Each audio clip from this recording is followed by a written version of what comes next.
It began quietly, almost innocently, as all strange internet stories do. A documentary, a small YouTube upload, a moment of curiosity that turned into obsession. The Whittakers, a family tucked away in the Appalachian Mountains of West Virginia, were introduced to the world through raw, haunting footage. A filmmaker had found them living in isolation, their lives marked by poverty, hardship, and the weight of generations who never left home. What was meant to be a portrait of endurance quickly turned into something else. The internet didn't just watch, it dissected, speculated, and mythologized. Every video, every interview, every quiet gesture became content. People wanted to help, but they also wanted to own the story. And that's where Eric Carroll entered the picture. He was not a filmmaker. He wasn't a journalist. He called himself an advocate, a man with a mission to help families in crisis. His online persona radiated confidence, compassion, and a flair for storytelling. He positioned himself as a savior in a sea of chaos, someone who understood what the Whittakers truly needed. At first, it seemed like he was doing something good. Eric began posting updates, connecting with fans, and rallying people to support the family. Donations came pouring in, thousands of dollars from people around the world who felt moved by the family's struggle. But as the weeks went on, questions began to form. Who exactly was Eric Carroll? Where's the money going? And why did every story involving him end in confusion? The early videos of Eric featured him sitting in his car, phone angled toward his face, eyes burning with passion. He spoke about the truth, about protecting the Whittakers from exploitation, about building a better life for them. He claimed he was in contact with the family, that he was managing their donations, and that he was fighting for their rights behind the scenes. But behind that conviction, small cracks began to show. Viewers noticed inconsistencies, details that didn't quite line up, statements that contradicted earlier posts. When asked for receipts or proof of payments to the family, Eric would get defensive. "I don't owe anyone an explanation," he snapped in one live stream. "You either trust me or you're part of the problem." And for a while, people did trust him. He had charisma, that strange, intoxicating blend of confidence and vulnerability that made his words feel sincere. He talked about growing up poor, about understanding what it meant to be invisible, forgotten. It was believable. It was relatable. It was powerful, until it wasn't. One morning, a clip began circulating online. Eric in a heated argument with a woman named Amy, a former collaborator who accused him of lying about where the donation money went. She said he had taken funds meant for the Whittakers and used them for personal expenses. Eric denied everything, of course. He called it slander, jealousy, a coordinated smear campaign. But Amy had receipts, screenshots of PayPal transactions, messages that hinted at manipulation, and, most damning of all, a voice recording. In that recording, Eric could be heard saying, "They'll believe whatever I tell them." The internet loves a savior story. They want to think someone's fixing it. Let them think that. The internet exploded. Suddenly, Eric Carroll wasn't a hero anymore. He was a headline. Comment sections filled with rage, betrayal, and disbelief. People who had once praised him now called him a con artist. Others defended him, saying he was being set up. For days, his name trended alongside the Whittakers. The story that had started as a quiet look into Appalachian life had now morphed into a scandal of manipulation, lies, and internet theater.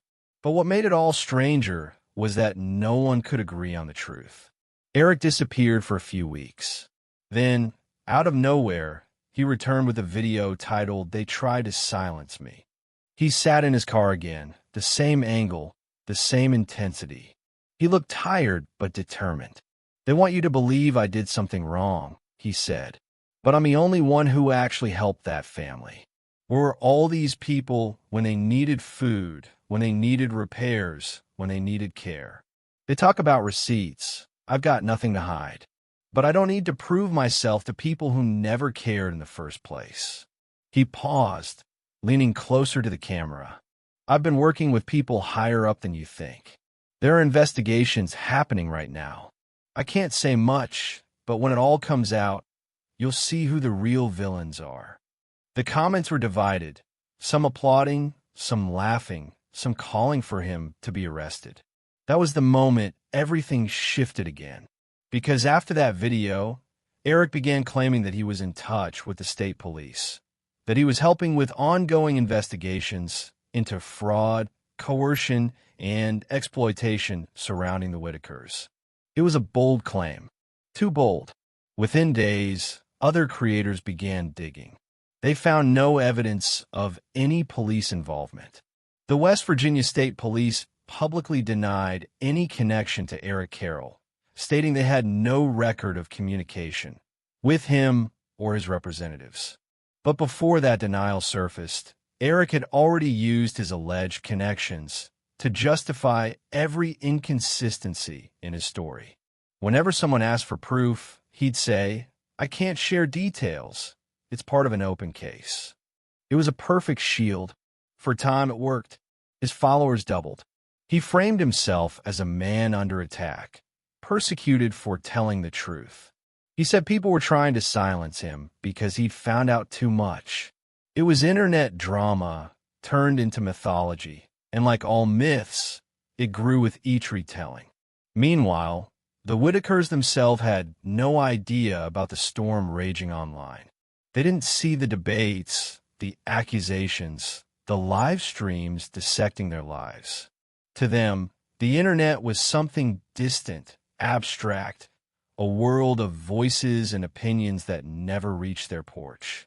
Larry still sat outside, most mornings drinking coffee and waving at cars that rarely passed. Betty still worried about the same small things, groceries, weather, her family's health. When asked about Eric Carroll, she said simply, he came around.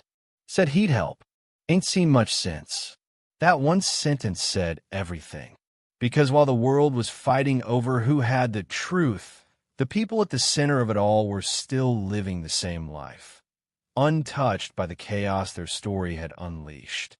Back online, creators who once defended Eric began quietly deleting their videos. Others turned on him entirely. One channel released a 2-hour expose breaking down every inconsistency in his timeline. The donations, the screenshots, the false claims of legal involvement. The video ended with a chilling line.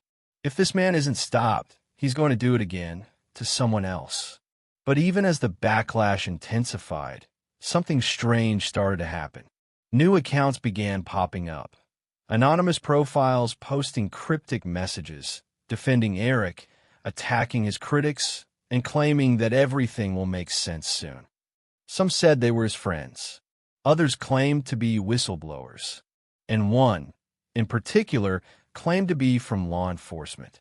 Each post added fuel to the fire. The truth, it seemed, had become impossible to find. Eric's story was no longer just about the Whittakers. It had become a reflection of the internet itself, a web of half-truths, egos, and endless speculation. Everyone wanted to be the hero. Everyone wanted to be right. And through it all, one question remained unanswered. Who was actually helping the Whittakers, and who was just helping themselves? As the weeks passed, the drama spiraled into something surreal. Live streams turned into shouting matches. Friendships between creators collapsed on air. Accusations flew faster than facts. And in the middle of it all, Eric Carroll posted again. "You think it's over? It's just beginning," he said. "The people who've lied about me are going to be exposed. Every single one of them." He smiled almost calmly.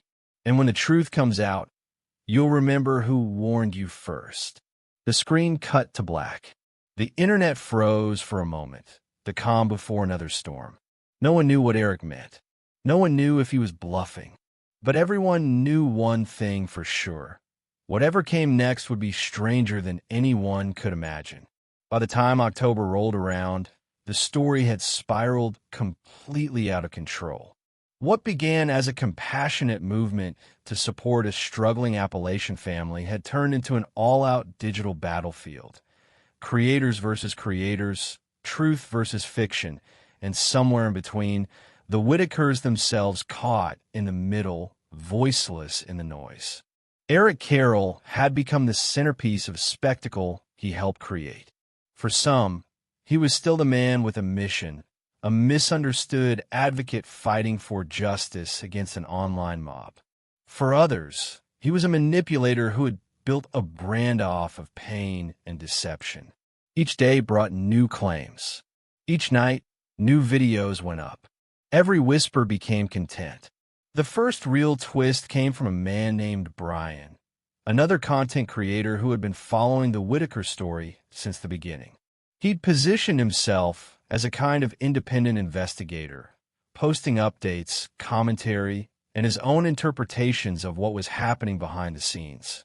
When a scandal about Eric's state police lies surfaced, Brian was one of the loudest critics.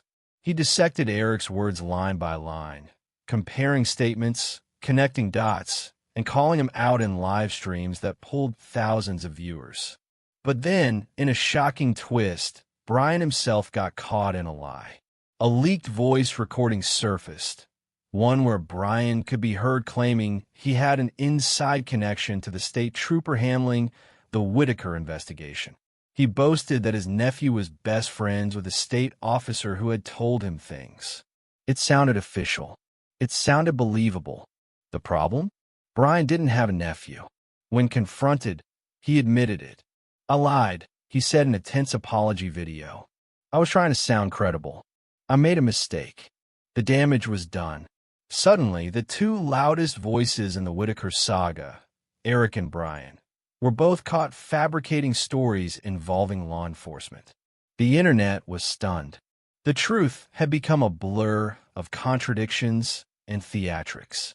Meanwhile, the real family, Betty, Larry, and the others, were struggling under circumstances that had nothing to do with the drama. Their home was under threat due to the septic system issue. The state had given them 30 days to fix it or vacate. They had no money for lawyers, no way to install a system on their granite-based land, and no real understanding of the chaos playing out online in their name. Donations that were once promised had slowed. The same creators who had shouted, "Help the Whittakers," were now too busy defending their reputations or attacking each other to offer real aid. Larry still made short videos, brief, heartfelt clips where he talked about missing his family, about how quiet the house had become. "We miss Ray," he said softly in one of them. "He always hollered good night before bed. It's quiet now. Too quiet."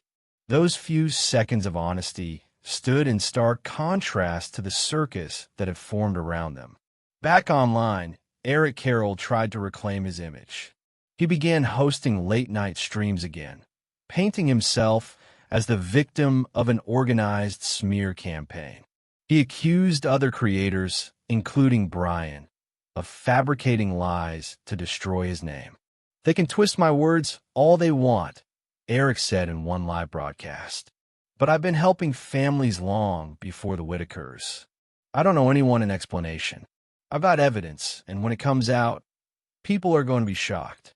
The chat lit up with comments, half of them supportive, half demanding proof.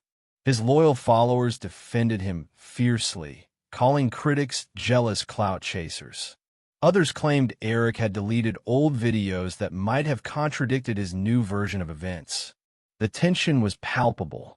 Then came the next shockwave, a supposed leaked phone call between Eric and a security guard who had once worked with him. In it, Eric allegedly admitted that he was done with the Whittakers and that there was no money left to give them anyway. It was explosive if true, but like everything else in this saga, verification was impossible. The internet devoured the clip anyway, with people arguing over whether the voice was truly his. "Sound just like him. Nah, that's AI fake audio. I don't care if it's fake. It's what he'd say. Facts didn't matter anymore. Belief did. The story had turned into a mirror for the internet itself. Everyone looking for validation.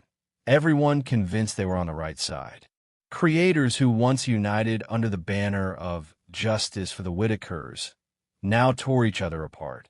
One made a 3-hour documentary accusing another of exploiting donations. Another released private messages, DMs, and screenshots claiming to expose the truth. By now, journalists and local reporters had begun to take interest again. Small Appalachian newspapers ran articles trying to clarify what had actually happened with the donations and the videos. They reached out to everyone, Eric, Patrick, even Betty, but few gave real answers. One local reporter who managed to contact Betty wrote that she seemed tired and confused by the attention. "I don't know much about all that," Betty said softly. "They came and said they'd help, and now everybody's mad at each other. I just want my family together again." It was a simple statement, but it cut through the noise more sharply than any live stream could. In the digital space, however, things were only getting darker. New evidence began circulating. Screenshots claiming to show Eric forwarding money to unknown accounts, PayPal logs allegedly proving that funds had been misallocated, and long threads accusing him of hiding behind multiple aliases online. None of it could be verified, but that didn't matter. The comments poured in. "Lock him up. He's innocent. They're framing him." None of this would have happened if people just left that family alone. Every post, every claim, every rebuttal added another layer to the chaos. Then came the video that broke everything. A former supporter of Eric, a woman named Angie, released a 1-hour expose she titled "The Real Eric Carroll." She claimed to have been one of his earliest collaborators, helping manage donations and communication with fans.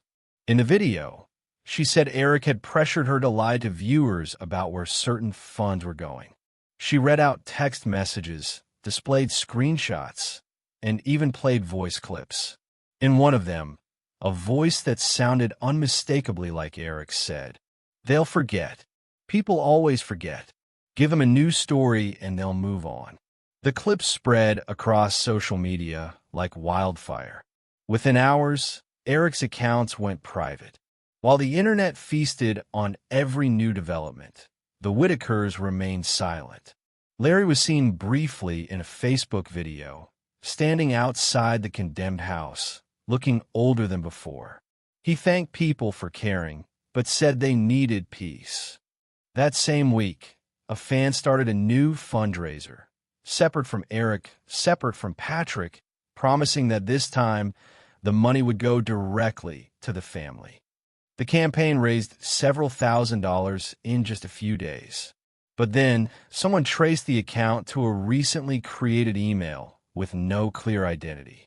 The page vanished overnight, and the money, along with the trust, was gone again. The public was finally starting to see the pattern. Every time empathy grew, exploitation followed. Every time hope sparked, someone found a way to profit from it. The story of the Whittakers had become a magnet for self-interest, a cycle of emotional manipulation disguised as charity. And yet, even knowing this, people couldn't look away. By December, the entire ordeal had taken a psychological toll on everyone involved. Viewers began speaking about drama fatigue. Creators who had spent months covering the story suddenly vanished from their channels. A few posted farewell videos, saying they were done with the madness. One woman, nearly in tears, said, "I started this to help a family. Now I don't even know what's real anymore. I can't tell lies from truth. I can't even tell if we helped or hurt them."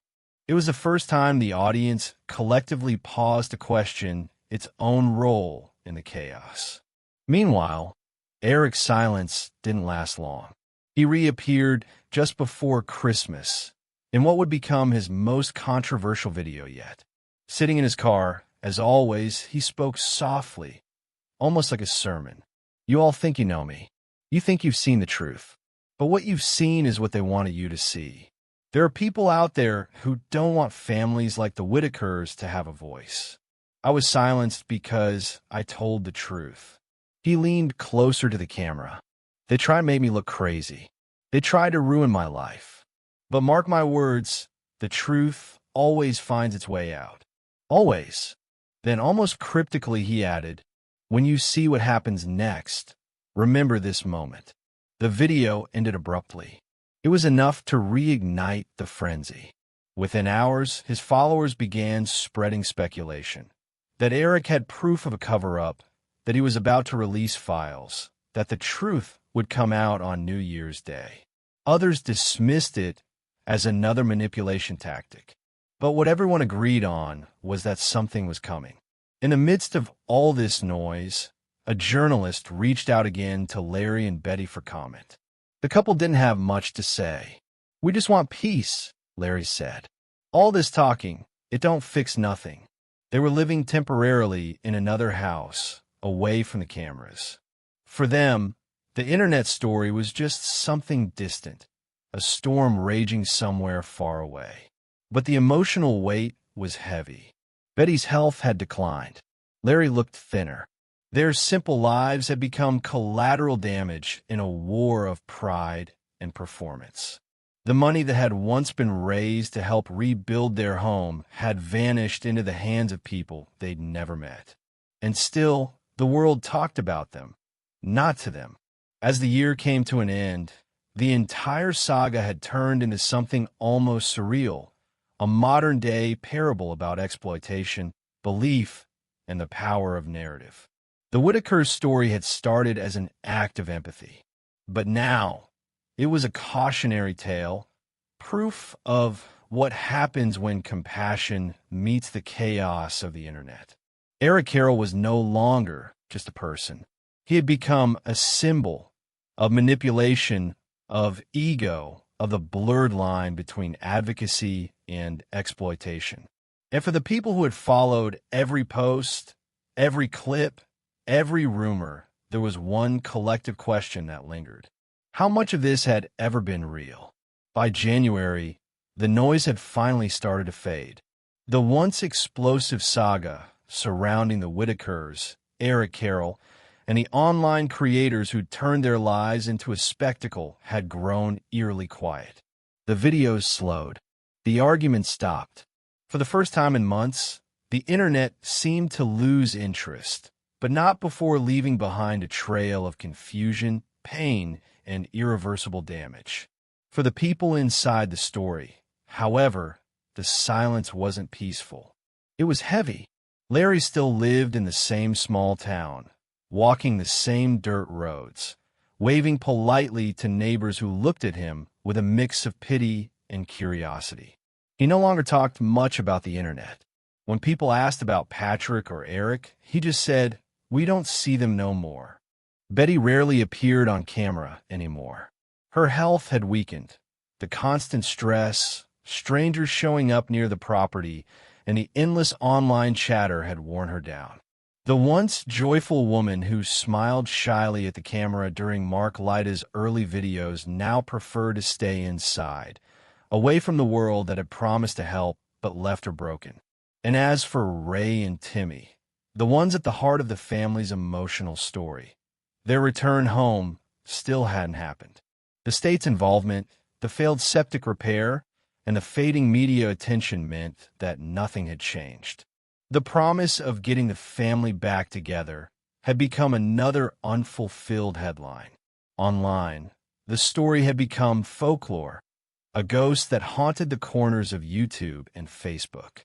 People still whispered about the missing funds, about Eric's final video, about the car Patrick bought. But with time, even those whispers grew tired. New scandals took their place. Still, a few loyal followers refused to let go. A small Facebook group called Justice for the Whittakers kept posting old clips and screenshots, trying to piece together what had really happened. Some claimed they were working with a lawyer. Others said they'd contacted law enforcement, but nothing ever came of it. The truth was simple. There was no investigation, no lawsuit, no resolution. The chaos had burned itself out, leaving behind confusion instead of closure. Eric Carroll, once the face of family advocacy, had disappeared from public view. His social media pages went dark after his cryptic final video. The accounts linked to him, Facebook, Instagram, even YouTube, either vanished or were scrubbed clean. For weeks, rumors swirled. Some said he'd fled the country. Others claimed he'd been arrested. A few even insisted he was planning a dramatic comeback. But no comeback ever came. And the people who had once rallied behind him, defending him, fighting for him, believing in his truth, began to quietly delete their posts, distancing themselves from the chaos they'd helped spread. It wasn't until months later that a local reporter tracked down someone who had once worked closely with Eric. They didn't want their name published, but their words painted a chilling picture. He got lost in it, they said. At first, he really did want to help. But when the views started rolling in, when people started treating him like a hero, it changed him. The mission became the money. The family became content. He couldn't stop. Even when it all started falling apart, he thought he could talk his way out. They paused. He believed his own lies in the end. Back in Odd, West Virginia, time moved differently. The world had moved on, but for the Whittakers, life returned to what it had always been: hard, quiet, and fragile. The camera crews stopped coming. The calls slowed. Even the donations, once a flood, had become a trickle. Larry started doing small repair jobs again, patching fences and cutting grass for neighbors. Betty spent most of her time resting, watching old shows on the small TV Mark had once bought them. When someone asked Larry if he still trusted people who said they wanted to help, he smiled sadly. Some people mean well, but meaning well don't fix things. Not always. It was a sentence that summed up everything the family had endured and everything the internet had done wrong. The strangest twist, though, came not from Eric or Patrick or Brian, but from the viewers themselves. A quiet reckoning began to take place online. A handful of creators released apology videos, not to each other, but to the family. They admitted they'd chased the drama. They'd built content out of speculation. They'd become addicted to outrage. We forgot they were real people, one creator said tearfully. We turned them into characters in a show. And when the story got boring, we made up new parts. The comments under that video were flooded with guilt and agreement. Viewers confessed they'd gotten caught up in the gossip, sharing posts without checking facts, believing lies because they made the story more exciting. The realization hit hard, not just about the Whittakers, but about what the internet had become. For years, people had watched the Whittakers as symbols of poverty, of resilience, of difference.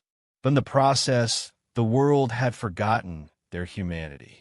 They weren't characters. They were a family, flawed, struggling, and private in ways that couldn't be captured on camera.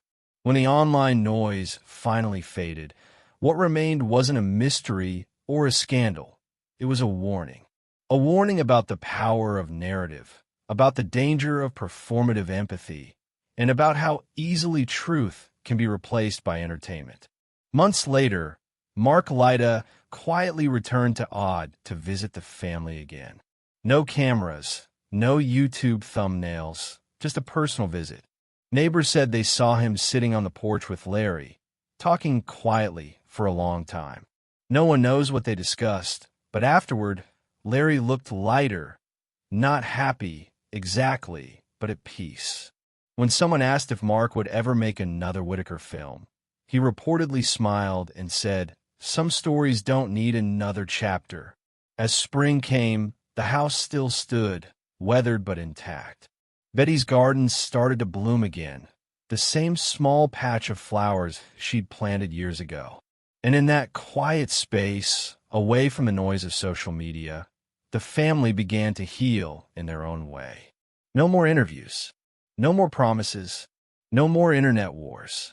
Just family. The The story of the Whittakers, Eric Carroll, and the internet's strangest twist didn't end with a verdict or a revelation. It ended with silence. Not the silence of ignorance or defeat, but the kind that follows a storm when the world is still, when people finally stop shouting long enough to listen. For those who'd followed the story, it was a lesson that truth isn't always found in the loudest voices, and that sometimes helping means stepping back. And for the Whittakers, the family at the center of it all, it was a return to something they hadn't had in years. Peace. Real, fragile, hard-earned peace. Thank you for watching this video. Click here to watch another video that might interest you.